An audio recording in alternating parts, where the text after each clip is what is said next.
Hello, everyone. Welcome to part 3 of this little series about Acacia Kersey's money making schemes. I recommend watching the first two parts before you do this one, but I'm going to get right into it because this will be a long video. Acacia's most recent business venture is her Disney Mouse ear shop. It seems that Acacia's new business was inspired by her cousin, who also makes mouse ears. I have to mention this because in this old story on her Instagram, Agisha claims that Disney is copying her cousin's design, which is pretty funny since the Walt Disney Company is the owner of Disney's intellectual property and not the owner of a small Etsy shop making mouse ears.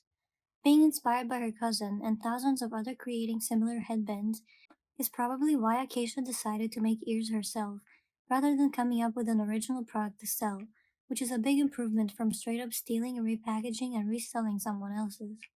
I have to point out that Disney is known to go after creators who imitate their ears or use keywords like Disney, mouse ears, Mickey, or Minnie ears to sell their products. Getting a license to sell these headbands is a hassle, and Etsy shops that sell items copying Disney get taken down constantly. Even the shape of the mouse ears itself is copyrighted and can get sellers in trouble. Some creators bypass this by selling in small batches and having items up for a limited amount of time so their shop is not always active. Keep this in mind while watching this video. Akisha has been working on creating these ears for a couple of months and posting updates about them on her Patreon to establish a customer base before starting up her shop or its Instagram page.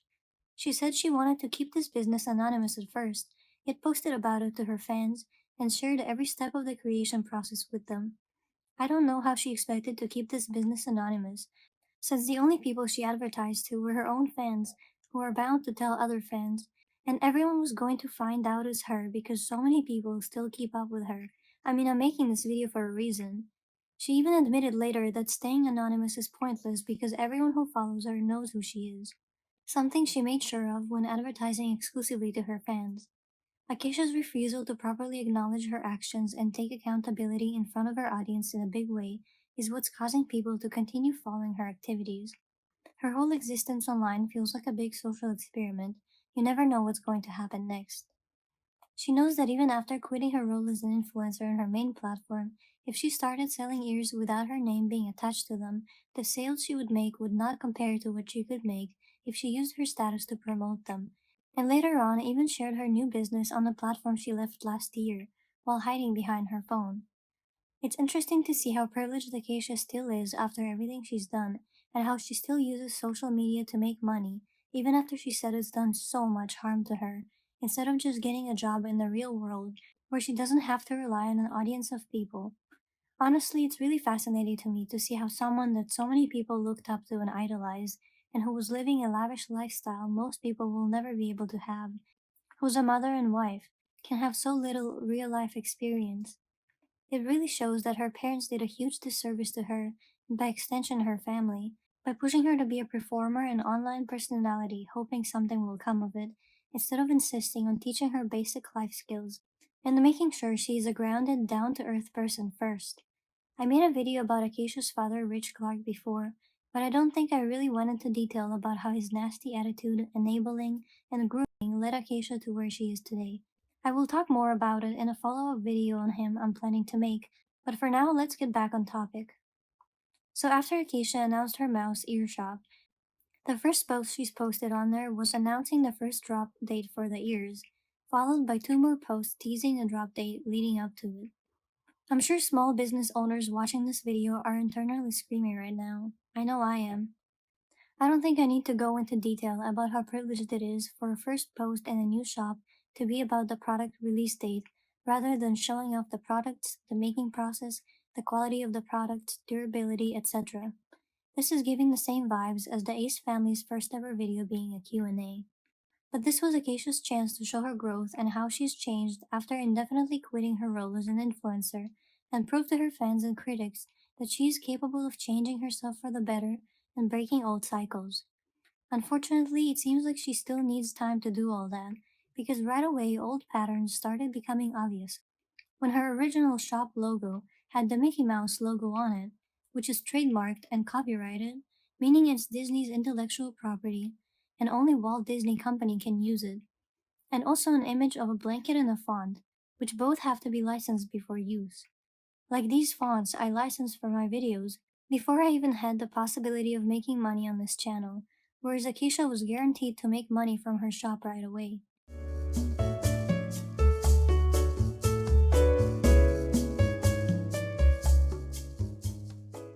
Someone found the font Acacia used and emailed the creator of it to let them know that it was being used without licensing.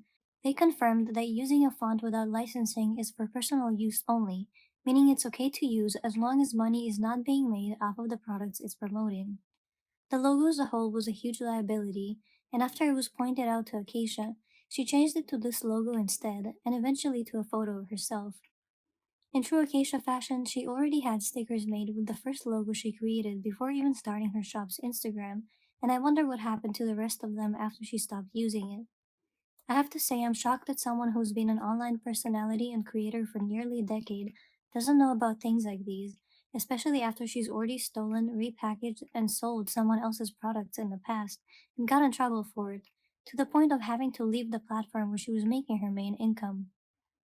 I wanted to give Acacia the benefit of the doubt at first, because I myself didn't know about a lot of these things before I started creating videos for public viewing, and knowing small legal details like this can be challenging for someone with no background or education in law. But there's really no excuse for someone who's been a public figure for as long as she has, with the audience size she had, and should know better, especially after everything she's done already.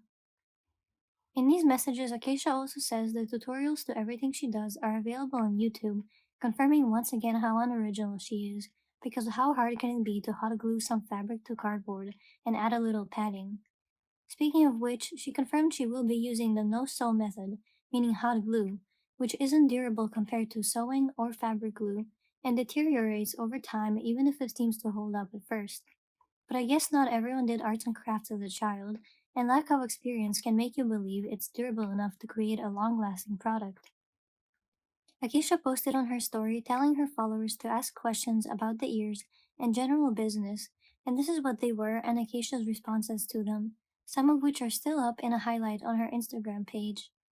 I linked a thread to this Q&A below, and you can pause to read the responses in full. But the main points are that these quilt ear headbands are made of hot glue and cardboard, and Acacia has no intention of sewing anything despite her bio saying, "We have our threading." She says that even people who sew their ears on hot glue them into place first, completely missing the point of doing that. The quilts are washed before she starts working on them, which is a good sign, but the headbands cannot be machine washed. Acacia says this is because it can affect the fabric, but let's be real, machine washing hot glue and cardboard degrades it. The amount of headband made and sold in each drop will depend on the size of the quilt used. These ears will be priced at $55 a headband. That's $55 for some mouse ears. Acacia said, after calculating how much it costs for supplies per ear and calculating my per hour pricing, I have landed at $55. I'm going to be as transparent as I can here. It costs me roughly $17 per ear to make just for supplies alone, and that's with the average quilt price of $25, even though some quilts I purchase are upwards of $100. It takes me 2 to 2.5 hours to make one pair of ears, so I pay myself $16 an hour, plus all the time it takes to find quilts and package and ship. This price also includes the commissions that Etsy is going to take from my sale. If you have an issue with my pricing, politely take it somewhere else. I have to pay myself a fair wage for cost of goods and for my time. This price is not including $5 shipping fee in the United States. Now, I completely agree that small business owners should be paid fairly and their time compensated appropriately, but it's very ironic that Acacia wants to be paid that much for something made with minimal effort and low grade materials, the most expensive part of them being the quilts, which Acacia says can be upwards of $100. Most thrifted quilts aren't even sold for that amount, but Acacia said she's purchased a vintage quilt already because she couldn't help her impulses. Not sure how her impulses are the customer's responsibility, but it's ironic Acacia's charging this much and suddenly becomes an advocate for fair wages when just last year she stole from a small business and profited off of it, clearly disregarding Ash Levy's work, time, and effort just to make a profit off of her. There are so many small businesses who make mouse ears and barely any of them charge this much for a pair. Even the most elaborate ears usually cost closer to $40, and even official Disney ears from the merch shop cost less. Speaking of which, I'm starting my new bear ear business. They're using the saw by paw method. No copyright infringement on any company, no hot glue or cardboard, and will cost $100 because I'm an advocate for fair wage and I set my own hourly wage. And I decided it is $25 an hour. These Canada made ears can handle a little rain or snow and be cleaned in the laundry machine, gentle cycle only. I'm just joking, of course. These ears were made for fun and aren't for sale, and I would never charge such an outrageous price for something that takes only a few hours to make. Unlike our scamming queen. Many people pointed out in Acacia's comments that her mouse ears are not worth the price, considering the method used to make them, low grade materials, and Acacia's unethical behavior in the past. There were multiple comments pointing this out, like this one, questioning why Acacia thinks she deserves to charge this much for a pair of ears, considering her continuous scamming and disappointing her fans, and points out that what Acacia calls hate is really just the consequences of her actions. Another comment said, how can we be sure you really put in those hours and hard work into these ears when that's exactly what you said all the while stealing someone else's work? And to add insult to injury, charging higher prices than she did.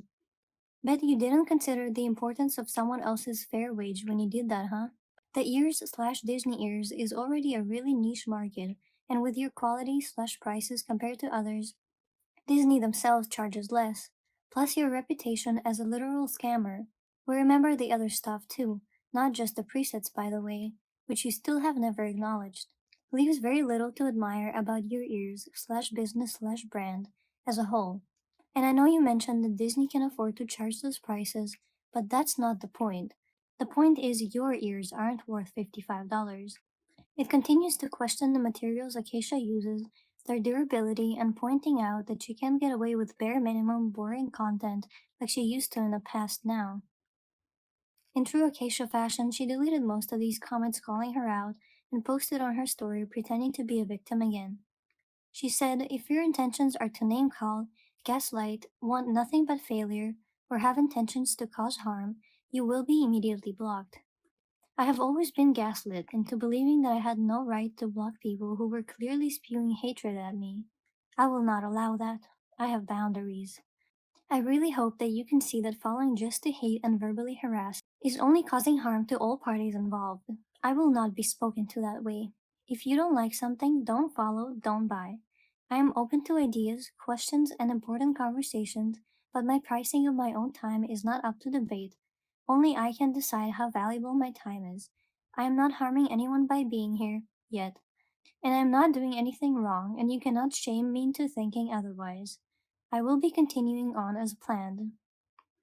Like always, Acacia is choosing to pretend to be the victim and ignore all valid criticism, tricking anyone who would look at her story but not see these comments into thinking that Acacia is being attacked and name called. Whether she realizes it or not, Acacia saying she was gaslit into believing she can't block people is a way to manipulate her audience who are unaware of the reality of the situation, because she's been blocking people and deleting comments for years without hesitation on all social media, even for stupid reasons like pointing out that Disney parks may be closed during COVID, and continues to do so today. The people who pointed this out to her weren't gaslighting her into anything. They were simply pointing out that Acacia chooses to block and delete comments to run from taking responsibility for her actions and words instead of facing it. If Acacia wants to learn more about gaslighting and understand what it really is, she can look into her own conversation with Ash Levy, where she tries to make Ashley believe that she did not steal her presets, repackaged them, and sold them as her own, and instead saying she was inspired by them. That's true gaslighting. With Acacia's family history, it's obvious that she was raised by a narcissist, her father, who I will make a follow up video on, as I said. Instead of realizing this and breaking the cycle, she chooses the easier option and continues it. Speaking of Ash, she's received a question on her Instagram story asking if she is aware of Acacia's new business, and she replied, I get questions about this daily and haven't commented because it's useless. If you continue to buy from someone who scams people in every business venture they make, I don't know what to tell you. Last I heard, she was sending refunds, but she has not reached out to me since the last time I posted about it. I truly hope each and every person that purchased the stolen presets was refunded by now. As we know, not everyone has been refunded yet, and a lurker was messaging Ash about it, who said she feels terrible for everyone who's been scammed and haven't received a refund yet, and that when she is tagged in comments on Acacia's new business account, the comments are deleted before she can even read them. Clearly, Acacia is not very good at running businesses, which is already obvious from my last two videos about her scams, but I want to expand on it a little more. She continues to argue with her customers in the comments of her posts, and when she got a comment from another business owner telling her that blocking potential customers is not a good look, she replied saying she didn't block anyone with real feedback that wasn't served with passive aggressiveness or name calling, and that she's saving her space on a happy day. This is an obvious lie, and Acacia's toxic positivity is also showing in this comment. I mean, what does saving your space on a happy day mean when you're arguing with your fans and customers on a business account? The original commenter replied, saying, "To be fair, all comments have been incredibly valid given your history. If you wanted to avoid your past accusations coming up, you should have started your company anonymously. And this is a very good point. But Akeisha knows that if she brings up her past and admits to past mistakes on this account, she will lose potential customers because they will be aware of the dangers of purchasing from her. But when she starts a business anonymously, she won't be able to generate nearly as much income as when she uses her status." She replied, "I completely understand your viewpoint. My view is that this post is not about refunds of presets, and I think people are aware of that and are trying to bring negative energy to a happy place. There are several other ways to get into contact with me if they are reaching out on the behalf of their personal preset order. I'm very aware of refunds that I owe and make. And to also disagree, even if the base of their comment is true, that doesn't mean that they are all kind or going about it in an appropriate way. I completely understand Acacia's viewpoint, but to disagree, she is pretending that a new business, which could potentially be a scam, is a happy place, and that people pointing this out and her past, which she is really not apologetic or regretful about, is negativity, which is pretty delusional. She is the negativity in any space she's in because she brought actual negativity in people's life, taking their money and either not delivering products or delivering someone else's repackaged product. I honestly don't understand why she's so surprised that people are suspicious of her intentions now, when up until now they were all malicious and resulted in harm to so many of her customers, whether they were refunded months later or not. Acacia should really take a business class because she clearly doesn't understand what running a real honest business is like, especially since everything she's done up to now has been dishonest and disingenuous. Arguing, being condescending, deleting valid criticism, and blocking and muting people is not a good look. The person who made the original comment in this interaction responded back to Acacia one last time and said, "I agree people should go about it in a nicer way to get through to you and everyone else in the comments, but their intentions are to warn people about previous scams/ sketchy business practices you have done. I think people deserve to know these things when purchasing from a company. If you wanted the chance to prove your business skills, I think it would have been smart to not have any connection to you as a person until your company was established. Again, just my opinion as someone who has started a company from the ground up, it is best sometimes to completely separate a person from a business." Acacia had no response to this. It's interesting to see how real business owners can spot what's wrong in the situation right away, and even people who aren't business owners but have critical thinking skills can spot it, while Acacia can't see the correlation between being a scammer and starting a new business before making things right with the people she scammed in all previous business ventures. Many people were worried about the quality of these mouse ears considering they're made of cardboard and glue, so Acacia made a video testing their durability where she pulls at the ears, wets them, and a car drives over them. The caption reads, "All mouse ears should be handled with care, treated kindly, and kept out of the rain. But just in case, I tested them for you. If you wear your ears to a Disney park, keep them stored away on rides like Incredicoaster, Splash Mountain, and Big Thunder Mountain. Tinkerbell should be the only thing flying through the park sky. These Oregon-made mouse ears can handle a little rain, but in the off chance they go looking for Nemo, lay flat in a dry environment and let air dry for 24 hours or until they feel dry to your touch. Hope this helps." It's nice of Acacia to test these ears, just in case, but this caption just proves she doesn't understand that regardless of place of origin, cardboard is not durable in water. A simple Google search will tell you that when wet, the paper fibers in cardboard change and can become weak. Cardboard can get moldy very easily after it gets wet, and it can take 2 to 4 weeks to properly dry. And this is cardboard that is not covered in cloth, which holds moisture in even more. Cardboard that's been wet and dried cannot even be recycled and is considered to be compost because of how much moisture impacts it. Waiting until the outer layer feels dry to the touch doesn't mean that the cardboard inside, which cannot be machine washed or air dried, hasn't been damaged. Because cardboard holds in moisture this long, it would be extremely easy for it to start molding, especially when it's encased in fabric. I want to see a follow up video from Acacia about what happened with these ears by now. It's been long enough for them to start growing and smelling of mold by now, and I'd be very surprised if they're not already at the garbage dump. Someone DM'd Acacia asking if she's concerned about her ears having cardboard covered in fabric in them, and shared their own experience of using a quilt to sit on during their trip to Disney, which got wet when it rained and was still soaked the next day. They asked Acacia if she's worried about the materials degrading if the ears get wet, and asked for feedback on how she's planning to improve on this in the future. This was Acacia's response. Hi, one of the 5 posts you commented on had info about not wearing the ears in the rain. Anything that's wet that doesn't get dried properly would grow mold/mildew. I've let people know how to properly take care of their ears, and I can definitely continue sharing that information on my page and shop.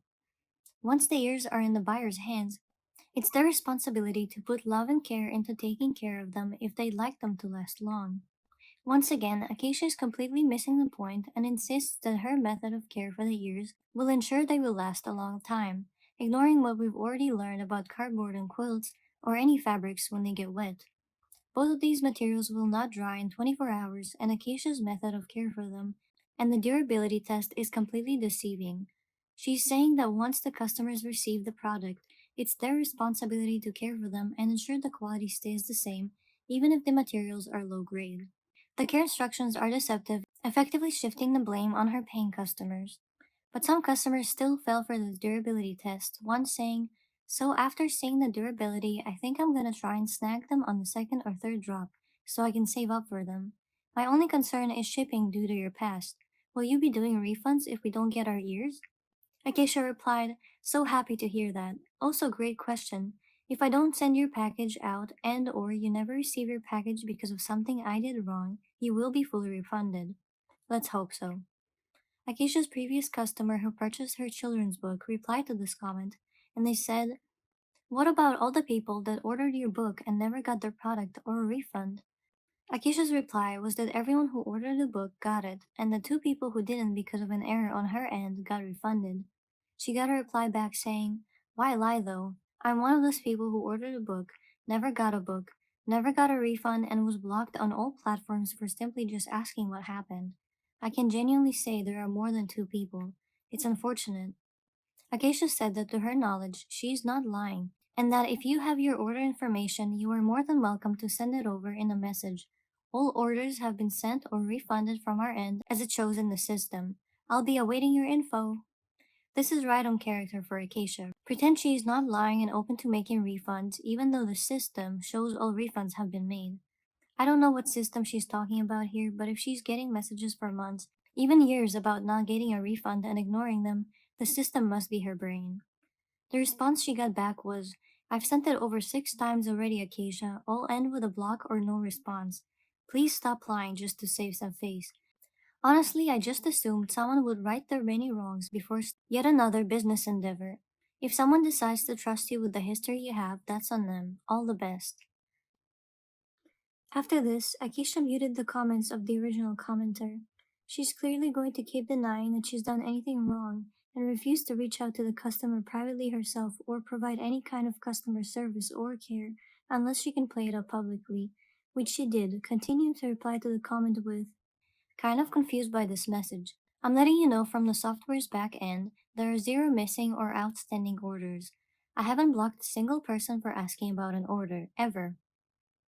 I'm still awaiting your message and information to double check for you or issue your refund. Okay, still waiting on your message. Hi, still waiting." This interaction is so unprofessional it's making me cringe. Instead of waiting, Acacia could have messaged the person a long time ago herself to get their information and make things right. Why does a customer have to keep reaching out over and over to hound a business owner to get their money back after being continuously blocked and ignored? And what happened to Acacia wanting to keep this happy place free of negativity when she's letting an unhappy customer stay unhappy instead of reaching out to them genuinely to fix her mistakes? The mistrust between Acacia and her followers exists for a reason. After continuous disappointment, stealing, deflecting criticism, and blocking her fans, it's going to take a lot of work on Acacia's part to earn that trust back. But it seems that in some comments she's made, she's finally starting to understand the gravity of the situation and says that her starting Patreon was a way to transition from being a public figure and deal with her identity issues and make some money to make a few refunds. She's studying for a broker license slash real estate license. Interesting decision for someone whose whole life is online for everyone to see if they look up her name. But she admits that the situation she's in, it's all because of her own doing, which is a huge improvement from constantly blaming meanies on the internet, and it seems like getting herself into the situation was the first step in her journey to maturing. There are so many more awkward and unprofessional interactions with fans in her post comments. Some of them are gone now, but I linked to screenshots in the description. I wanted to point out another one of them from a follower of Acacia's who shared another small shop making similar products for cheaper and said that they wanted to support her business, but found it hard considering her past stealing from a smaller creator. Acacia replied, I am not here to run from my mistakes. I do not see the correlation in creating and making something as a defiance of accountability. She still doesn't understand how being a scammer is affecting her current attempt to start a business. She continues, if anything, this is allowing me to view what I've done in first person, which is incredibly helpful for neurodivergent folk. To see all the work that goes into a small business, even during the short period of time, firsthand has been extremely eye opening. I will continue to work diligently on what I'm creating, respect my personal boundaries, and put my all into customers who choose to order from me. Pretty laughable saying she's giving her paying customers her all when she's arguing with them in the comments instead of reaching out to fix her wrongdoings. Acacia uses her neurodivergency as an excuse as to why she couldn't understand that stealing and lying about it was wrong until she started her own business. Even though until now, she's led us all to believe she's already had businesses by selling her used clothes, running a YouTube and Instagram where she did ads and promotions for years, created merchandise, a book, presets. I feel like I'm forgetting a lot of these, but I guess it doesn't matter because they're not considered businesses in Acacia's mind, just fun little games she used to play with other people's money. She says she's only now realizing how much hard work goes into creating and running a small business, confirming that everything she's done before this was done with minimal effort and thought put into it. Now, I want to talk more about her using neurodivergency to explain away her past behavior, which someone called her out on in a direct message. I've thought about whether I should share these screenshots or not for a while, but I realized that Acacia has been a public figure for years and knows that every interaction she has in direct messages can become public, and even interacted with opinion Twitter members knowingly in the past, and very recently too. If what she's sharing was truly private information and not used as a manipulation tactic to get sympathy and excuse what she's done, she wouldn't share it with anyone and continue to comment on it publicly later on. In a direct message, a follower sent her the screenshot of her old tweet, this one, where Acacia says she's heartbroken over a girl who was reselling her presets for a very low price, which I mentioned in the second part of this series. Of course, this was wrong, and Acacia was right to be upset about it at the time. The messages along the screenshot were, then you stole presets, but now you're claiming you didn't know better? Math isn't mathing, Acacia.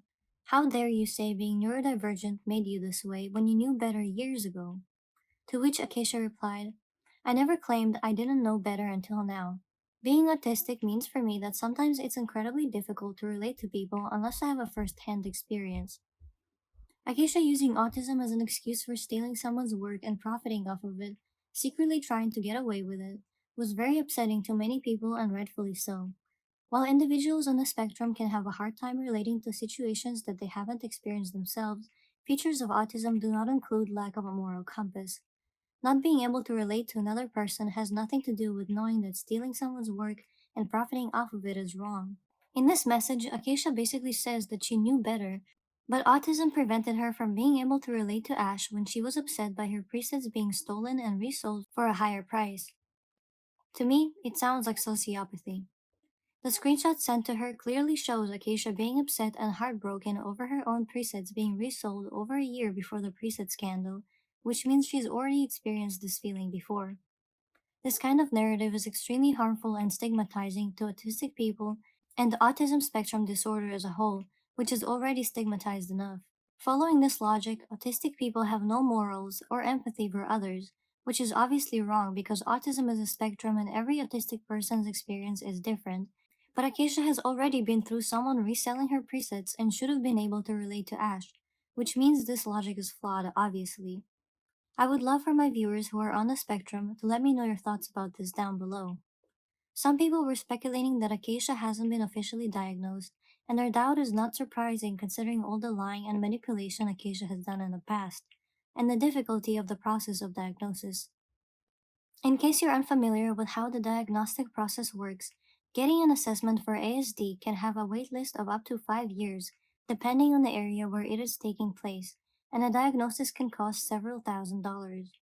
Even getting a referral for an assessment can take multiple visits with a psychologist, who then refers you to a psychiatrist, who then makes a referral to a clinic specialized in diagnosing autism.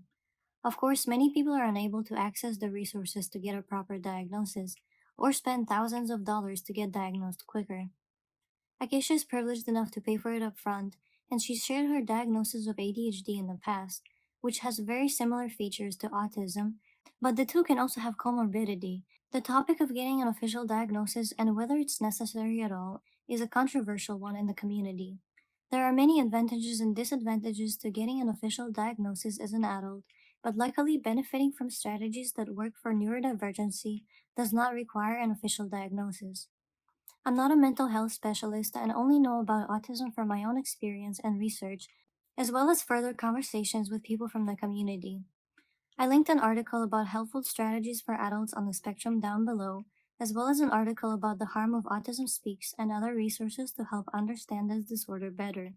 I would love to see comments from people on the spectrum who may be watching about this topic, if you're comfortable sharing.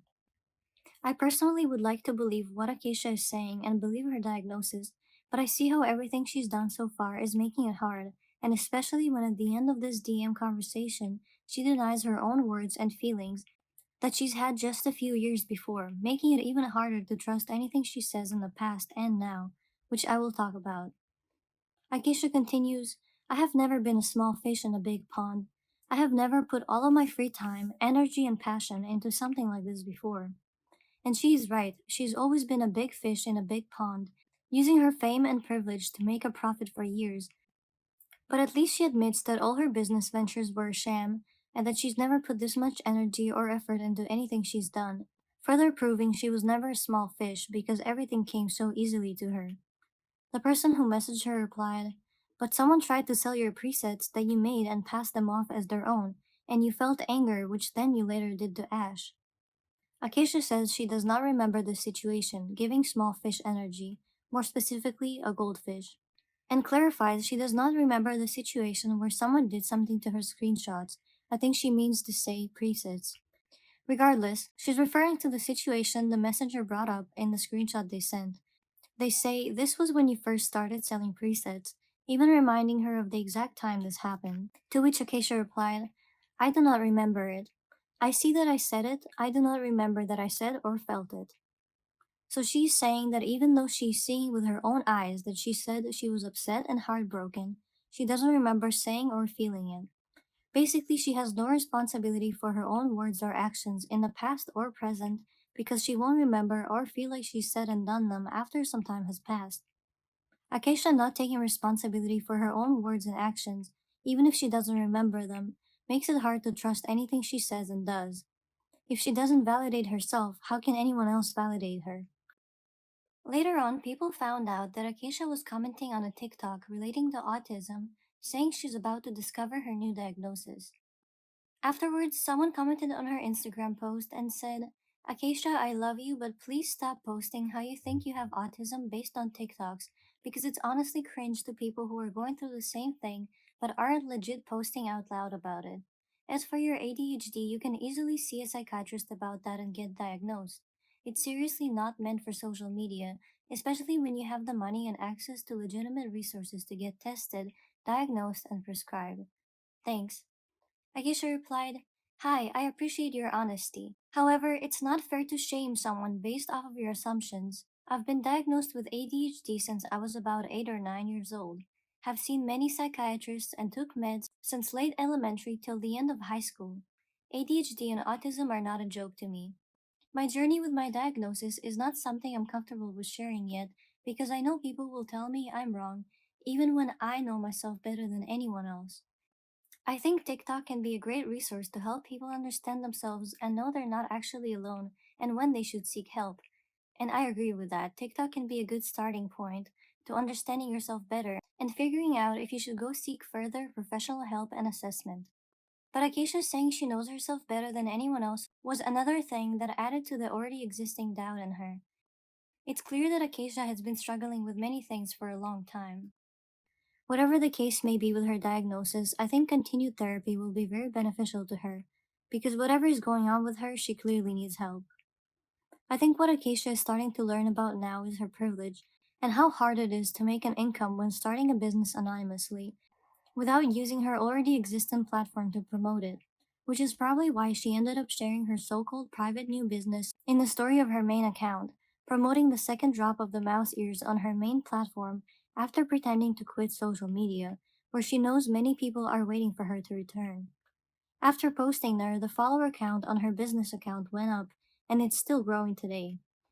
She says she shared her new anonymous business to her main account with a huge platform because everyone who hates her already knows about this account, and there was no difference to keeping it anonymous.